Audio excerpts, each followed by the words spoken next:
else you won't make it.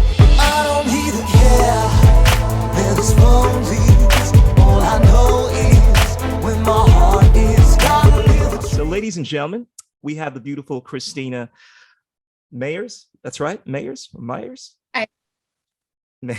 Okay, in the house, Ayla. And she is, amongst many things, she is an embodiment coach. She is a pansexual yogini of spiritual intensity. She is involved in a lot of interesting things. And we're going to spend the next hour just talking to her about her views on spirituality, sexuality, all the cool things that she's been caught up in. And we'll see how we go from there. But ladies and gentlemen, be sure to like this video, subscribe, click on the bell, tell your friends, tell your mom, drop us the comments, let us know what it is. And be sure to check us out on the Patreon. I have a Patreon where you guys can support me if you want to keep apprised of all the cool things I'm involved in. But Christina, let's rock.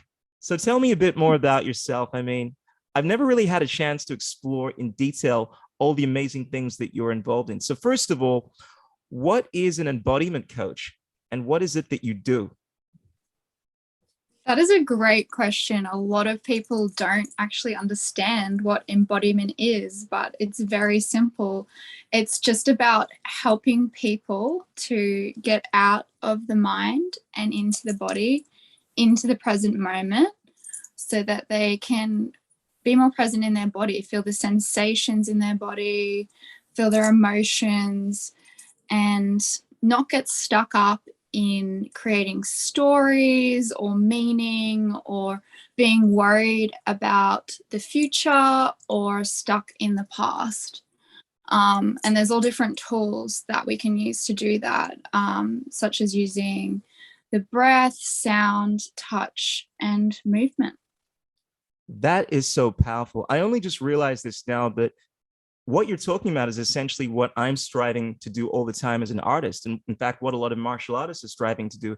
And it's known as different things. It's referred to as outcome independence, essentially moving yourself into a state where you're not caught up in the outcome. Essentially, you're just allowing yourself to manifest your innate intelligence. Like anytime you're doing something and you're caught up in that love of what you're doing. Like some people say it's being in the flow state. Some people say it's being in that Zen state. And it sounds to me like that's what you're referring to with the work that you're doing. So just being more authentically you. That's it. So turning down kind of the external stimuli and turning up the volume of what's happening inside of us so we can connect to the wisdom within our bodies. Because so many people are disconnected from that. You know, there's a lot going on right now, and it's easy to, you know, get caught up in it and get taken out of our own experience.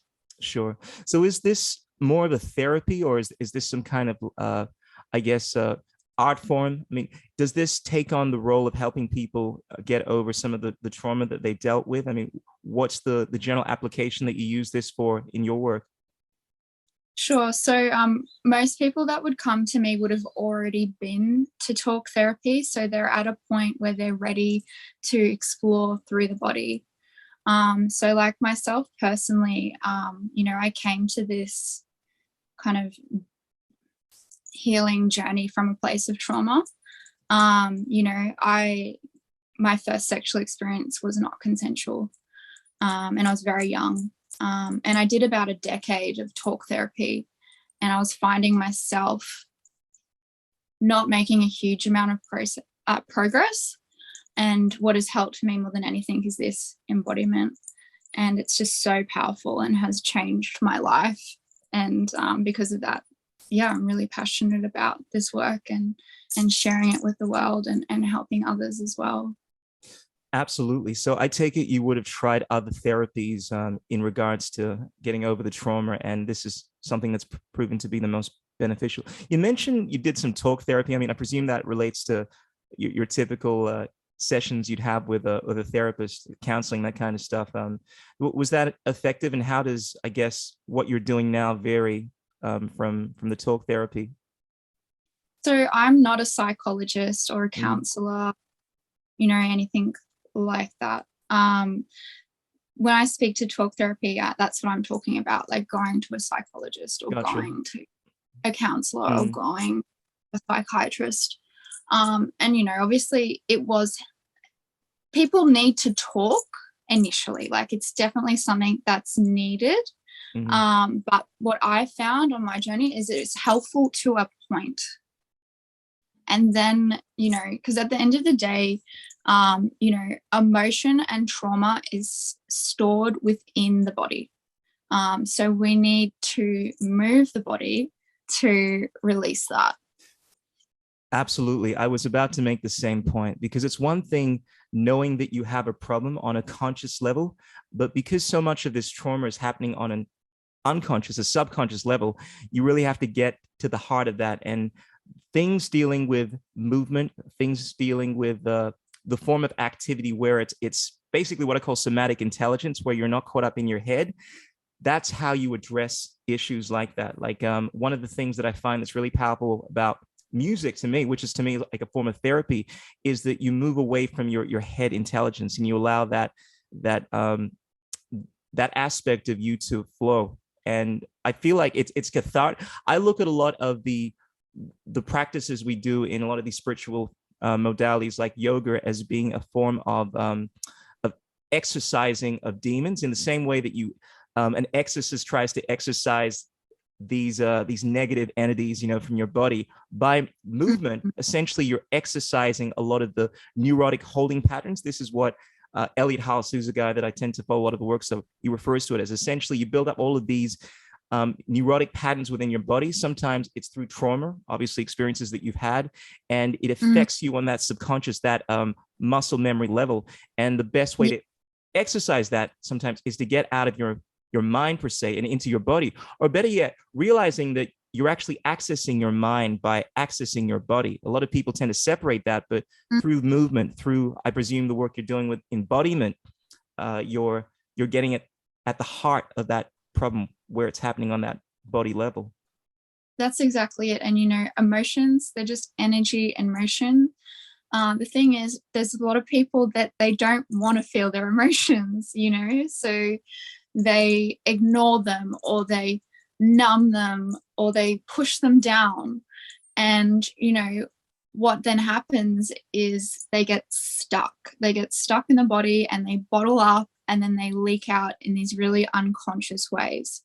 But, you know, Dr. Joe Dispenza says emotions only last between 60 to 90 seconds in the body. Like, if we were to actually allow ourselves to feel and move those emotions through us, our lives would be a lot better. 100%. I'm so glad. Yeah. So glad you brought up this issue, because this is so relevant, I feel, to what is going on, particularly in the male psyche in this day and age. And this is obviously connected to the work you're doing, but a common theme I'm finding in this day and age is people think that if you are too open, you're too vulnerable.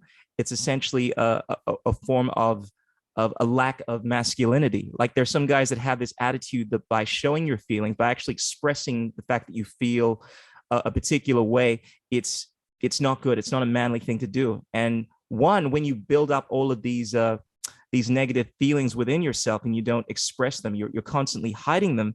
I don't think that really addresses the problem, and it's not cathartic. I think one of the best ways to actually overcome your trauma is to talk about it and to express it rather than pretending it doesn't exist. And one of the things that I think we've been seeing, particularly in the media at the moment, is just this whole attitude of being like, a lot of people. Are you familiar with the term simp? Basically, a lot of people get called a simp, particularly men. Sorry? Please enlighten me. Okay, well, essentially, people tend to call someone a simp if you are too basic. You tend to you tend to be too much of a crybaby. You tend to be too nice per se, rather than being vulnerable. I'd say being a simp is, in a sense, being vulnerable about how you feel, who you are. For instance, men are brought up to not to show their emotions, you know, and if you show too much of your emotions, you're called a simp. If you're too nice to someone and you express the fact that you are this person that has feelings per se, that's considered to be a very simp attitude. And I feel like that only compounds the problem. You know, if people are going through trauma and they're told that they have to pretend that they should be something that they're not, and they can't confide with someone in regards to who they really are, what they're really feeling, it creates this problem. Yeah, Yeah, what have you experienced that with people before, or like have you come across that kind of attitude where people are perhaps guarded, perhaps in any relationships or just in your day-to-day experiences?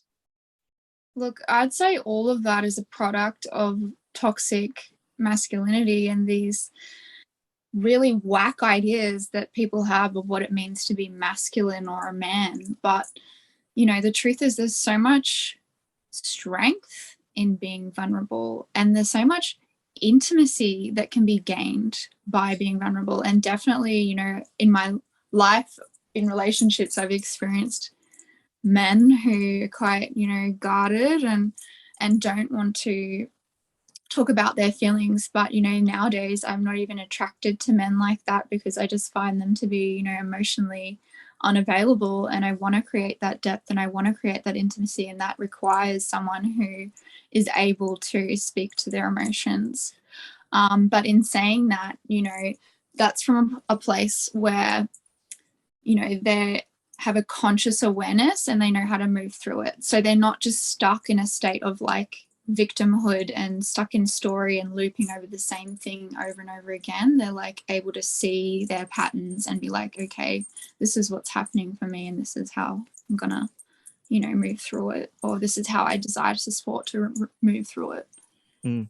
And thanks for sharing that with us, because I think a lot of guys need to hear that, because I know for a fact I've had this conversation many times amongst my friends, and I've seen this, you know, it's a common thread in many online conversations where guys think that, yeah, girls say that they want someone that is going to be vulnerable, but they find, and look, you know, honestly, I've had that experience where you open up and then you have this experience where someone doesn't reciprocate those feelings when you've been too vulnerable, or they've used that against you when the relationship is falling apart. And as a result, guys become more guarded. And I've heard the analogy that in the same way women tend to, well, I guess typically be more reserved in regards to opening themselves up to a man physically in terms of sex. You know, they classically we see a lot of women being more reluctant to open themselves because they tend to be more vulnerable. They don't want to be used. Men tend to do that when it comes to their emotions, because they don't want to be hurt, because they don't want to feel as if someone doesn't really appreciate them for being who they are. They tend to put on this facade because they've been hurt in the past. So it's kind of like the masculine version of a woman wanting to protect her essentially her virginity, or not even that, but essentially becoming intimate with someone on that early basis. And I guess I find what you're saying so true, because we assume that being vulnerable is, I mean, a lot of guys assume that's being somewhat uncourageous, right? When it's actually the opposite, because it takes so much strength in actually to open yourself up, knowing full well that someone may actually not respond in the right way. So, yeah. What you were speaking to also relates to the polarity between men and women in terms of Tantra, in that, you know, for a woman, our heart is our positive pole and our yoni is our negative pole. So what that means is that, you know, you have to penetrate our heart first. So you have to, you know, engage with us emotionally first before we're going to open up sexually. Whereas men is actually around the other way, which is interesting. Their positive pole is through the lingam and their negative pole is through the heart. That's actually very, very true. I think we can all attest to that, you know. But I'm interested to hear your thoughts on sexuality, because I know that seems to be connected to what you do. I mean, you openly say you're pansexual on your profile, which to some people is, I mean, that's somewhat of a new term. But in regards to your thoughts on sexuality and what it means to be pansexual, what is that all about to you? Well, like, for me, like, becoming pansexual was quite a journey. So you know, when I was younger, you know, the world is very heteronormative. All I really saw was like men and women. Like, I didn't really know many like gay people or bi people. But, you know, when I was in high school, I would experiment and kiss girls, but I was like, oh, I don't know if I like women or not. And it wasn't until I was older that until I fully had the experience that I was like, wow, I like women as well. And then I identified as bisexual. But then when I was older again, I realized that that label was really limiting too, in that, you know, I wasn't just attracted to men and women. I was also attracted to non-binary people and transgender people. So what does that mean? Because we throw out a lot of terms here: heteronormative, binary. And so for someone that is, I guess, a simp in the world of sexuality, pansexualism, that's somewhat new to me. So what do we mean when we're talking about these terms in terms of heteronormative and, well, I guess all the different forms of sexuality? Perhaps if you can elaborate on that a bit. Apologies. So heteronormative means like that heterosexuality is seen as the norm. So heterosexual being like relationships between people, like, you know, men and women. That's like pushed on us in society. That's what we see in the media. That's everywhere. It's just assumed that you're heterosexual. You know, non-binary means that you don't identify as either male or female. So your gender is fluid.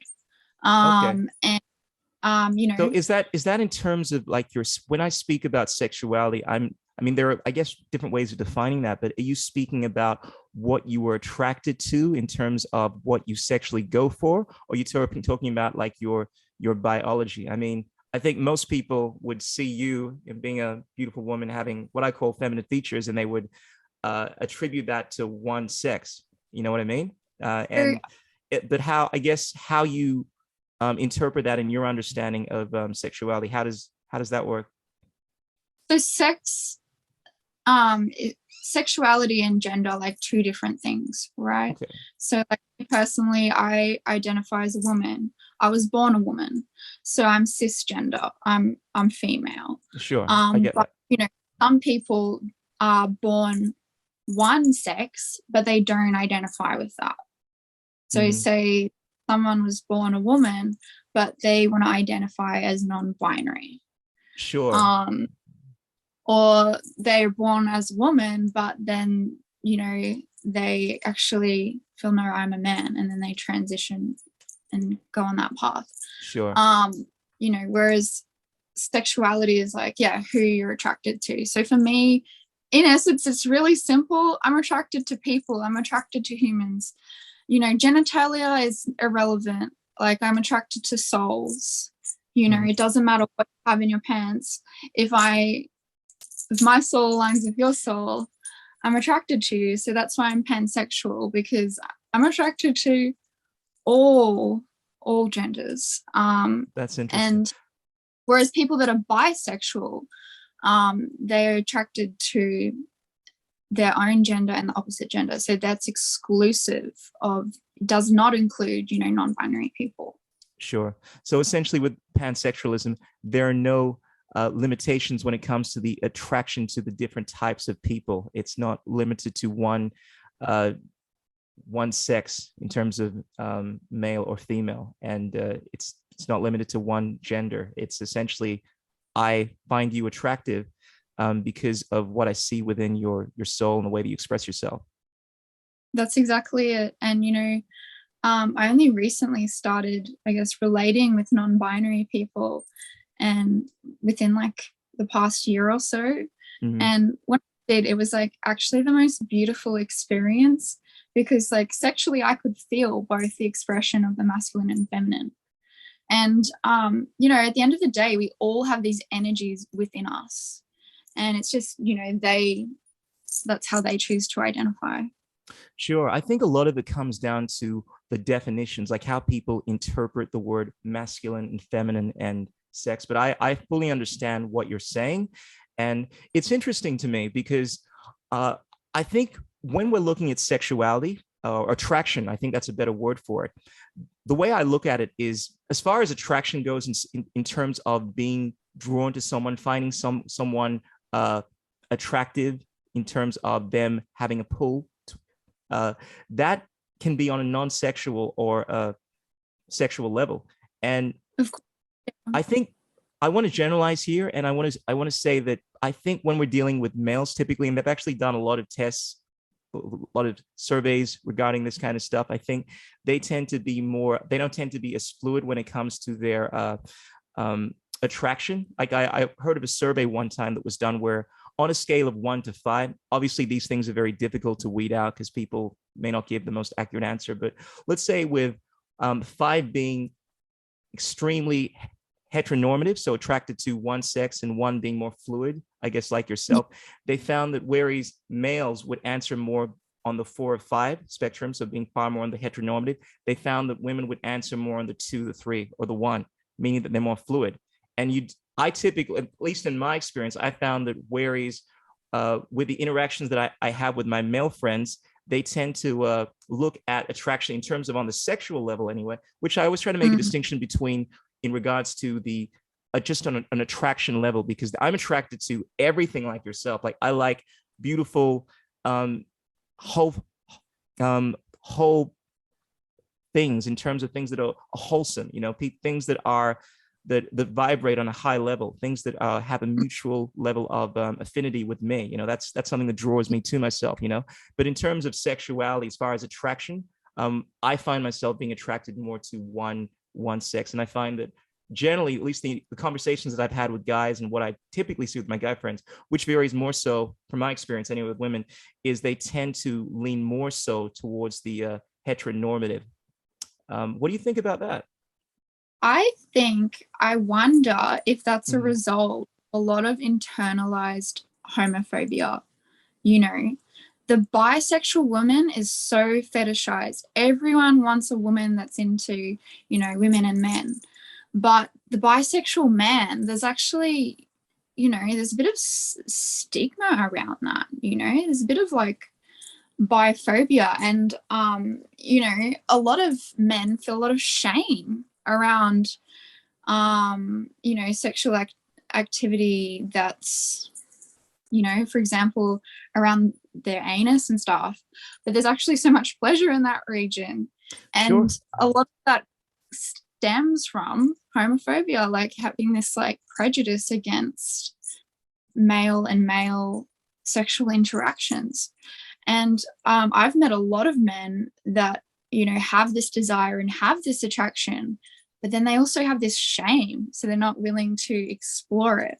So I wonder like what the world would look like if it would, this survey results would be different if we were in a world where that was celebrated instead of shamed.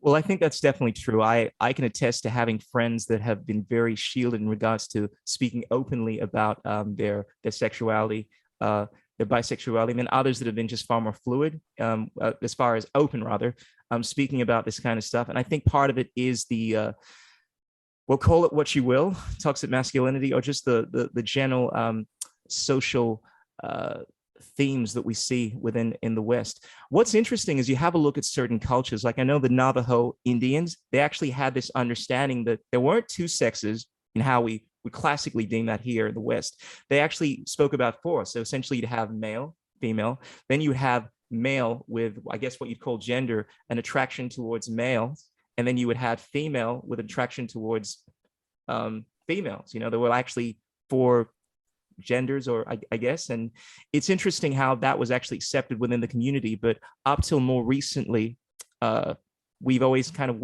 operated on this idea of just 2 sexes, so to speak, and or genders, I guess that would be the more appropriate word. Yeah, it's interesting you speak to that, because here in Australia, the Indigenous Australians also had a much broader idea of gender. And, you know, they've been around for like 50,000 years, if not more. They're one of the longest standing civilizations on Earth. And they had this thing, Two-Spirit, you know, they had gender identities that were not binary. And then we've come in and put this binary system of like female, male, that's it. But it's so much more diverse than that. And, you know, there's intersex people. There are people that are born with mixes, you know, where are they accommodated for? You know, 100%. That's the other thing, because whereas a lot of people put this in the realm of, oh, you know, these are just airy fairy constructs that you're talking about, but we know on a physiological level, there are actually women that are born that actually have, for instance, a high level of, let's say, testosterone. Like there's actually a female sprinter that I think I want to use the word intersex here. I'm not sure if that's the right term, but essentially what you would typically see within what we say on a biological level, a male having certain hormones and so forth, like you're not seeing this within this type of person. So we know that this does happen. It's not just as simplistic as some people would like to have it. And what I find interesting about history and just the efflorescence of consciousness as a society is that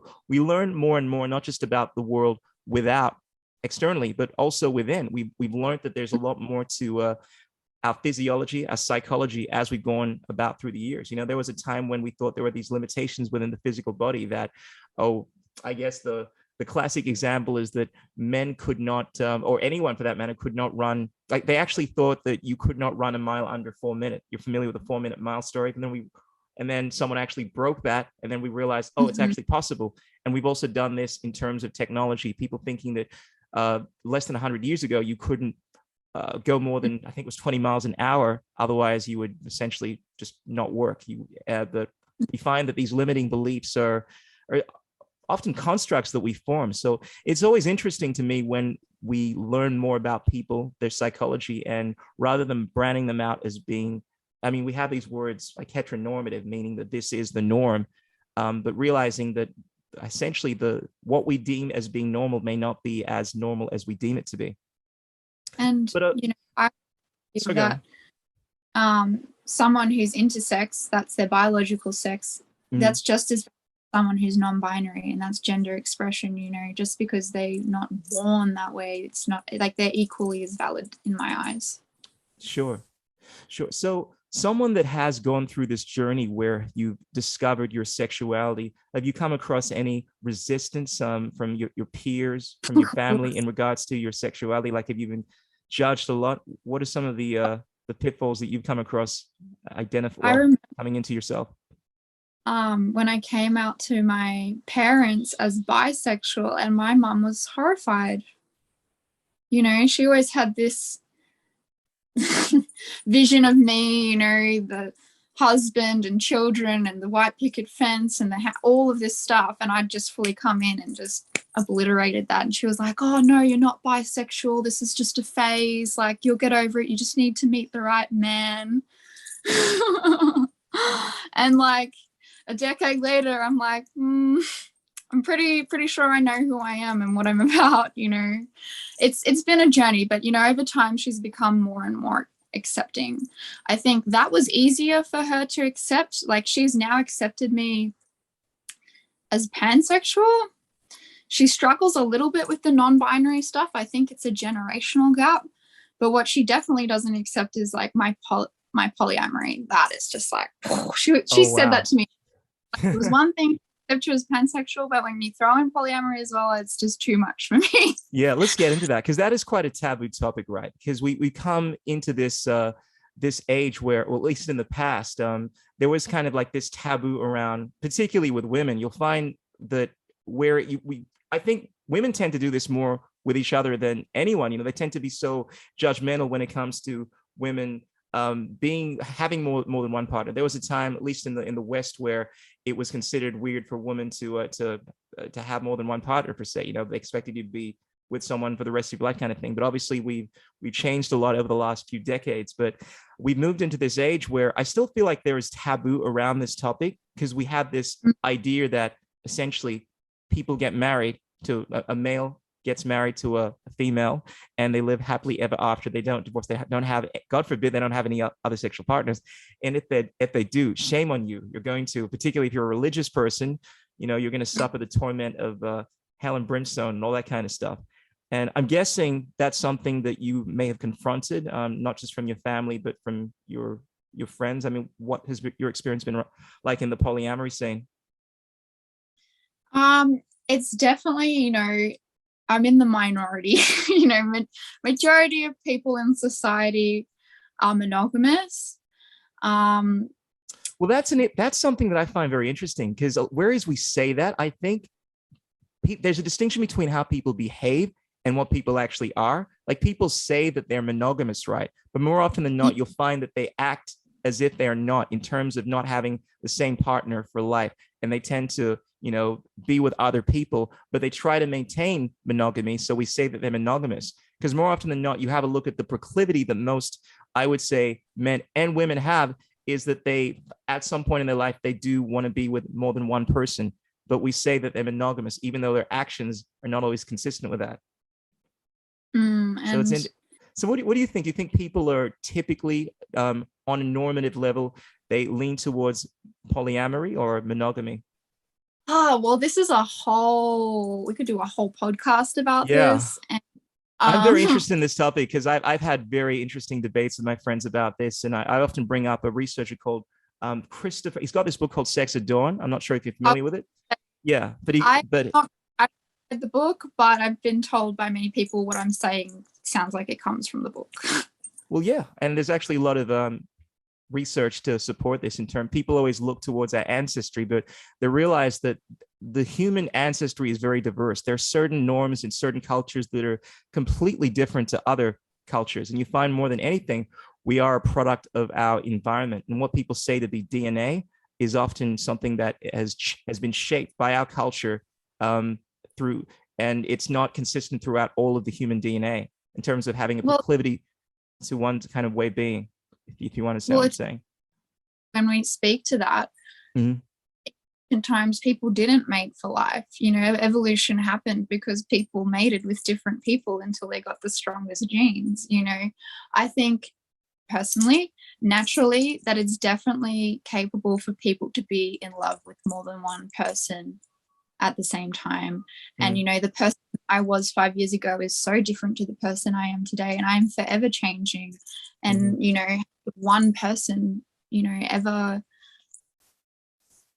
meet me where I'm at, and there's so much conditioning around, you have to be monogamous and marriage and all this stuff, and it's very archaic, marriage, women being the property of men and for life and all this. And it's if that wasn't a concept, maybe things would be different.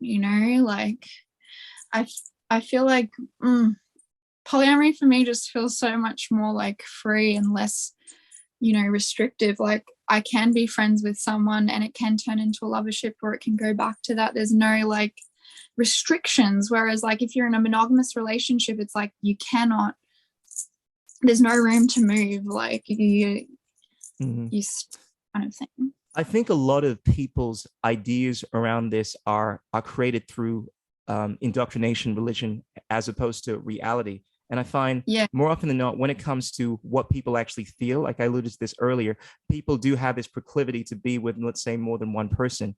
And in regards to my whole experience, I find that when we even look at the concept of love, whereas most guys can understand that it's perfectly normal to have more than one friend. If one of my friends was to say, yo, Chris, I don't want you being with any other friends, man. You got to be only around me. I'd be like, what the fuck is wrong with you, bro? No, but for some reason, and it's a different kind, right, of love. But here's the thing, let me finish. When you apply that to a partner, though, right, it's if your partner tells you, look, I don't want you seeing anyone else, and you're like, well, why? I mean, there's this whole possessiveness that goes around it because people get jealous, right? But it's because we're dealing, whereas we use the word love to encompass both, a lot of these different things, like friendship is a form of love. It's called philia in ancient Greek. But then we have eros, which is the kind of love that I think most people are talking about. And we kind of lump these things as being the same. But when we're talking about love in terms of romance, I think it's more of a possessive kind of love. It's kind of like the love where you say, I love you, provided you make me feel a particular way. And if you were going to be with anyone, and if you give that love to anyone else, I don't want you around me because it makes me feel hurt because of the jealousy. And it's a weird thing that we have adopted as being love, because classically, the love that I think you might be referring to in pansexualism is a grander kind of love. It's referred to as agape. I actually speak about this in my recent book, Vegan Prince Warrior King. Shameless plug there. But it deals with the concept of expanding this net of compassion towards all beings. Whereas you start with, let's say, a small unit, like a community, like your family, and you have this this care, this love towards them. You want them to thrive. You know, you love them. That kind of love is typically referred to as storge. Like it's this filial connection that you have where they say blood is thicker than water. And it's interesting because I often say that the blood of the covenant is thicker than the water of the womb. And that's the full, that's where the actual phrase, the blood is thicker than the water, that's like the correction actually deals with the fact that it's not just about your family connections that you form. It's actually about casting a wider net and realizing that the kind of connections that you form through community and then through the world, through the universe that you connect, that's actually stronger than any kind of filial connection or even romantic connection that you have with one person. It's actually moving towards a more expansive concept of love.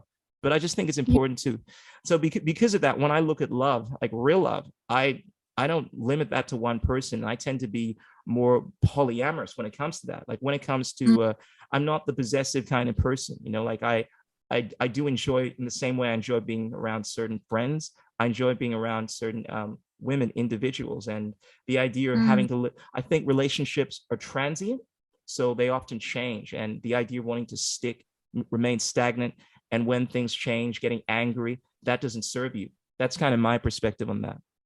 And I really agree. And, you know, how well is monogamy working out for majority of society when we look at all these like skyrocketing divorce rates and all these people cheating their partners, you know?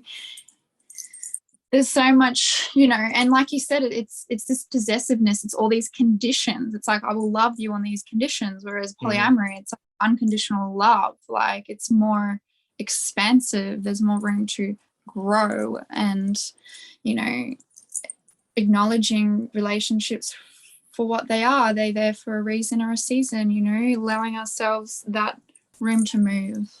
Absolutely. So I guess the biggest question when we kind of tangent off from relationships is, why do you think people cheat? Because this is connected to not just what is going on in our own personal lives and so forth. That creates a lot of this disharmony, this trauma, because a lot of times people, biggest trauma are around rejection and so forth and infidelity. Why do you think there are so many broken relationships and so forth?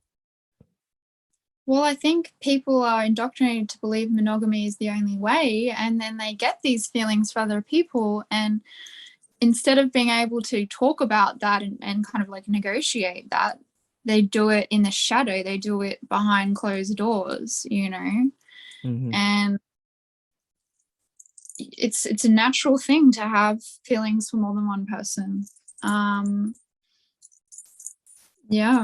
Yeah, I tend to agree. You have a look at the historical precedents for this, and it's actually something of the more recent history of the West, the Renaissance period, where we started to move into this this realm of romantic love in terms of needing to be with one person. But classically in the Western world, a lot of civilization, the whole concept of marriage has been more around family, empires, wanting to unite people, had little to do with the love per se.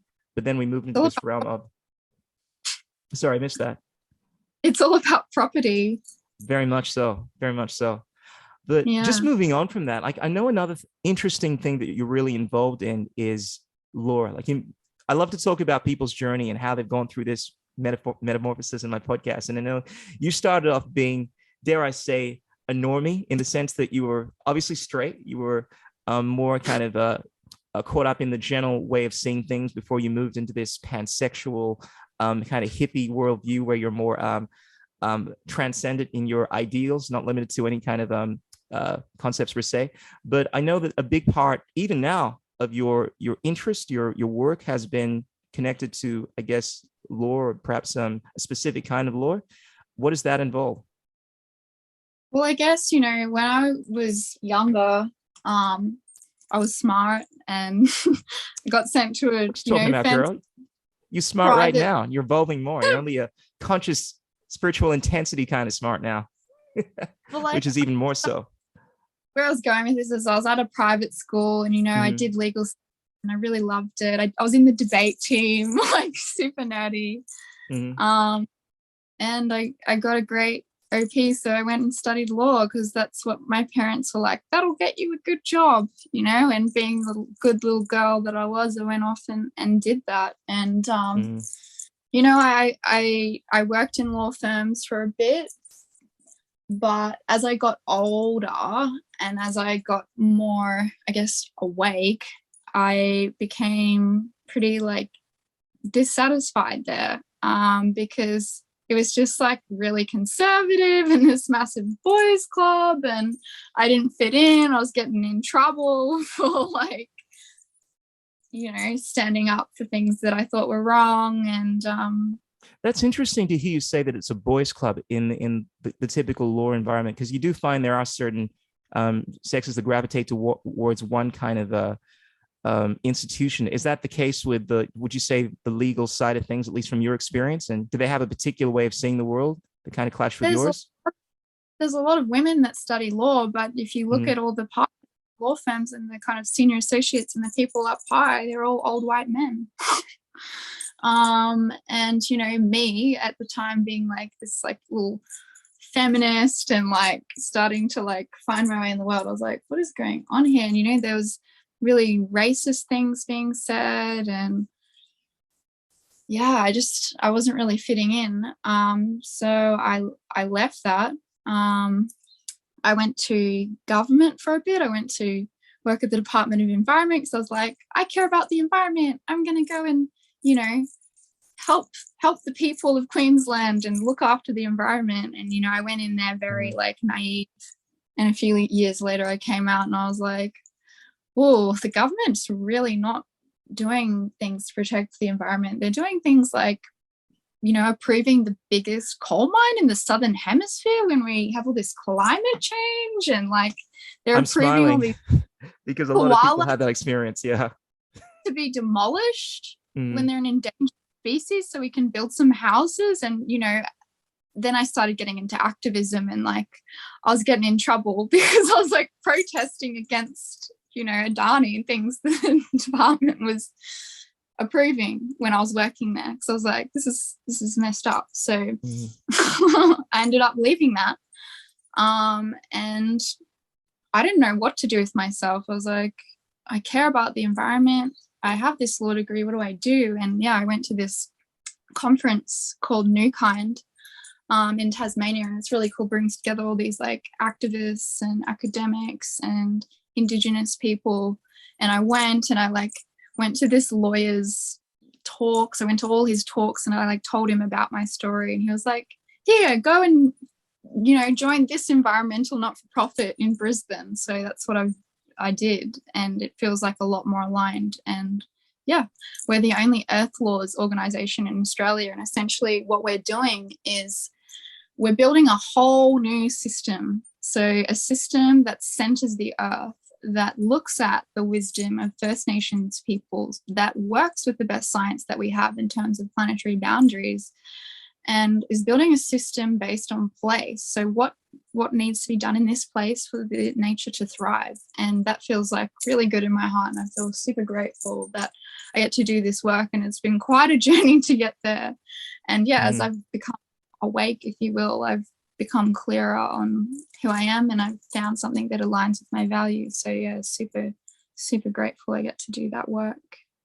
That's powerful. And it's often, I find anyway, that whereas it's difficult when you're going through the journey to figure out how everything is connected, because you move from one thing to something else. But just looking at your story, I can see how it's actually served its purpose. I mean, the fact that you've gone off working for the government and you've learned all of these skills in regards to how the system works now.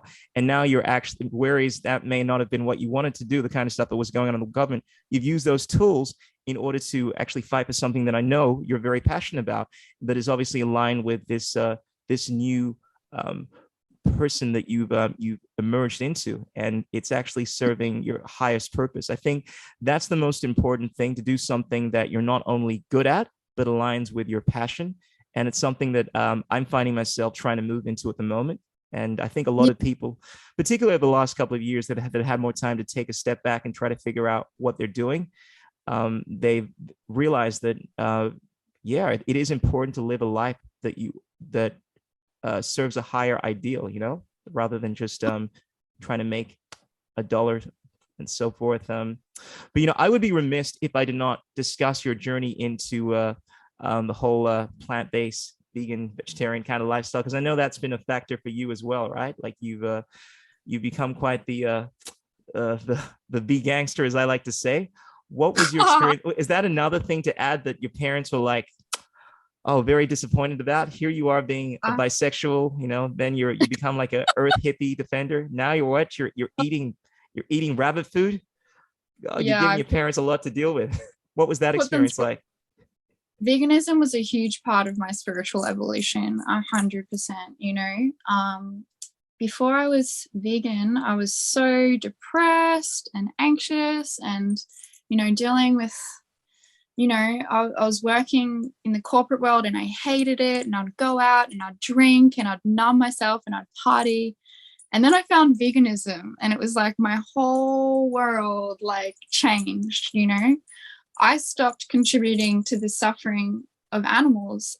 And then suddenly, because I wasn't consuming that fear and consuming that suffering, my vibration increased. And, you know, I was introduced to this whole other world and met all these spiritual people and, you know, found yoga and meditation and nudism and tantra and all of these things that came together that healed me. And, you know, it also opened my eyes to all these other social justice issues like the environment and, you know, First Nations struggles and all these things. Like it put me on the path that I'm on, and I'm forever grateful for it.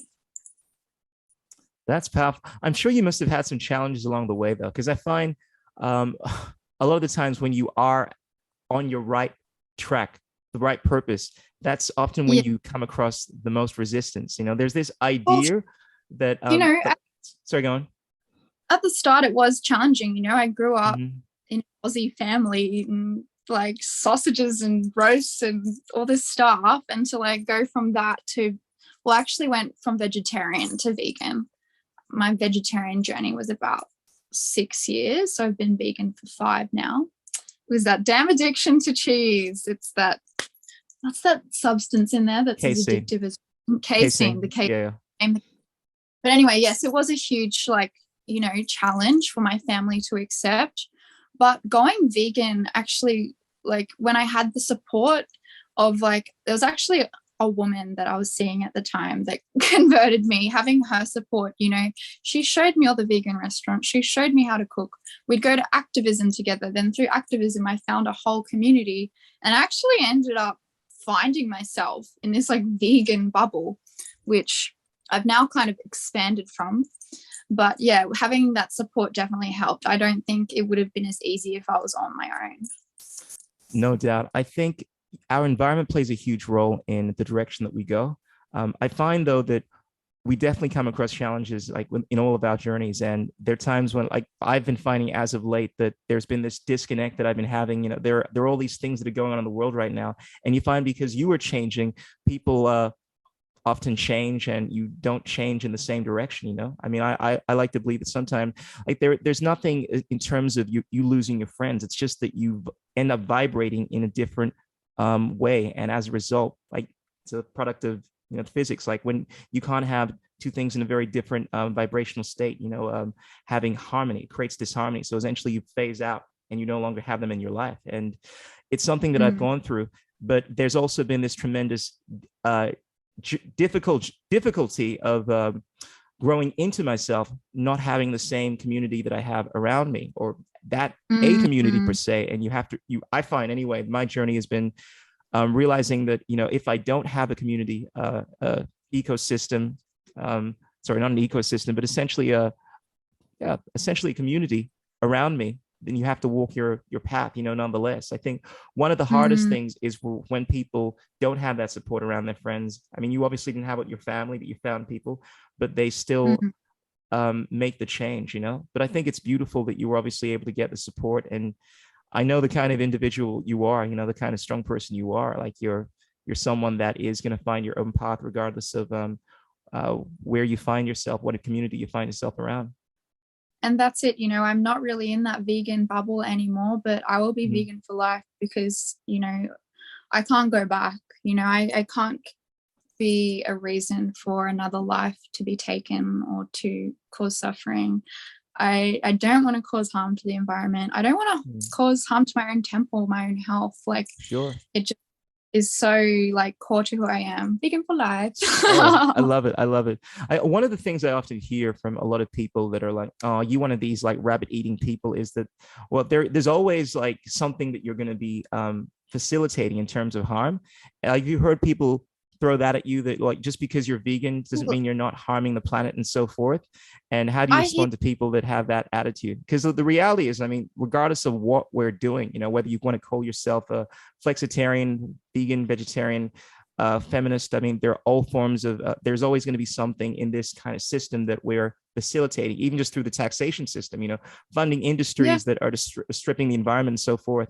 And I, how's your, well, I guess, how have you dealt with people that take on that kind of criticism? I've heard that many times before, and it's a straw man argument, you know. The thing is, like, there's extremes, right? So there's the Jainism people that, you know, they don't leave the house because they might step on an ant. But veganism isn't about, it's about what's practicable and possible. And if that's what I can do to reduce harm and suffering, that's what I will do, and it feels good. Yes, I have a mobile phone, you know, yes, I have a car, but these are things that in society, like, I need to get to function. Whereas, you know, I don't need to eat meat or animal products or, you know, buy them. I can get by without them. So there's a point of difference there, you know, and I just feel better. Like, I'm lighter, I have more energy, I don't get sick as much. Like, it just makes logical sense to me. No, absolutely. It's definitely something that I like to bring up, because it is a big issue in this world. Like, I love the idea of doing what you can to uplift the vibration of the planet, because we can always do more. But you fall into this trap, because the ideology behind veganism actually speak about the roots, the origins of this within the West versus the Eastern tradition, and it does stem from the philosophy of ahimsa, the giants. But regardless of whether or not you want to adopt the practical, oh, here we go. Oh, fantastic. Yeah. The practical or possible attitude. People always say that there's always more you can do, but it comes down to doing what you can and making a conscious effort to avoid harm. That's my attitude, to avoid harming things, because indirectly we're always going to be facilitating things, but it's doing what you, once you become aware of it, of what your actions are actually bringing about, it's doing what you can to avoid that. So my whole attitude is, fundamentally, it's about striving to do as much as you can, you know, and just because you're not doing everything, obviously, because realistically, there is, more often than not, in the current system we're involved in, there's always going to be something that we're complicit in, but it's about taking it upon yourself to make that change. It's a process. It's a verb, not an actual destination per se. It's something that is constantly changing, like striving to uplift the vibration, not only of the planet, but yourself. And as you change yourself, you change the planet. And there's so many things that we can do. And I'm not perfect, you know, like, I'm not zero waste. And I, you know, I've only just started composting my food, and there's all these little things. It's like, but it's like you said, doing your best. And once you know better, you do better. And it's that journey of trying to do better each day. Absolutely. Kudos. Amen to that. All righty. So, Christina, it's been an absolute pleasure having you on my podcast. We've done about an hour now. Now, I did want to mention an event that you have coming up. You're apparently launching an event. Is it this Friday for the embodiment coaching that you're doing? Do you want to tell us a bit about that? Sure. So this Friday, I have an event on in Mermaid Beach at 6:30 p.m. called Kinky Gaia. So this will be an eco-sexuality and conscious kink event. So we're going to be dropping with a beautiful cacao ceremony, and I'll be guiding you through a kundalini activation to get you into your body and clear out your energetic channels. And yeah, we'll be connecting with each other, the divine, the earth, exploring with the 5 elements: earth, air, water, fire, spirit, using some organic kind of nature toys and playing, exploring, having fun. So I'm really, really excited for that. That sounds absolutely amazing. But just so that the kinksters, the crazy horny guys don't get the wrong idea, this is not just some kind of like crazy wild sex party, right? This is what is cacao facilitation, and what is this kundalini event that you're hosting? I mean, what are some of the things you want to take us through? And also, you mentioned eco ecosexuality, perhaps. I'm not sure if we've spoken about this, but do you want to just speak a little about that so people know what they're getting themselves into? So ecosexuality is just about connecting with the eroticism of nature, you know, imagining the earth as a lover instead of a mother. So there's many different That's ways something different. to express this. You know, for some people it might be having like vegan or organic sex toys, all the way up from the spectrum of that to literally having sex with the earth. And So you know, you actually have people humping the ground in these events. I mean, they go like, what is I have this crazy image in mind here. I mean, what is going on at these parties? so you know, that's a very limited and narrow-minded view of sex, seeing it as like, you know, penetration. There's many other activities that can be seen as sexual, you know, touch, movement, stimulating erogenous zones, you know, breath. And, you know, it can be, you know, there's ways to connect to the earth sexually that are different to that, you know, like it could be like, not at this event, but in general, it could be, you know, being naked on the earth, feeling the earth between your toes, you know, eating some fruit really sensually. Like it's a whole, like we could do a whole podcast about this alone. Like, Yeah, well, we may have to, you know, because I know there are many facets to what you do. There's the more sensual kind of spiritual side, but then there's, I guess, what the side that a lot of the crazy guys want to get into, you know, like all the kinkster stuff, you know, which is also, a lot of people view that as being somehow like a pernicious thing, but I think that can be a very, like when we're talking about tantra and things like that are, I guess, more they're oriented on the spiritual, but essentially they use the sexual. When I say sexual, I'm talking about the physical climax and so forth to bring that about. But these are all aspects of well, this world that I know you're caught up in, if I'm not mistaken. Yeah. So kink has a really bad name, but kink basically Mhm. means anything alternative sexually. Okay. You know, like what comes to mind for most people is BDSM. But when I speak to kink, I'm talking about conscious kink. So, you know, kink that's consensually negotiated, you know, you're acting it out in a really conscious way. So exploring with your heart, you know, with full presence, experiencing the physical sensations, the emotions, the energy, letting that kind of fully move through you.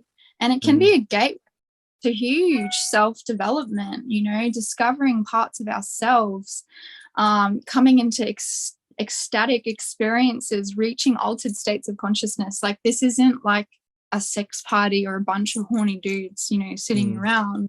This is a way to reach a high state of consciousness. Like this is exciting stuff. Absolutely. Like, I think one of the limitations of the human condition in any conversation is that we're often using words in order to create an understanding, and people have different understandings of what these words mean. Like when I hear kink, I have these images of like guys in furry costumes that comes to mind, you know, making out and stuff like that. But I know it doesn't even touch on that. It's so much more than that, you know. And I guess part of this experience with what you're doing is not just learning about new ways of being, but upgrading your lexicon, the words and your understanding that you're using in order to download reality in this Euclidean meat space, you know.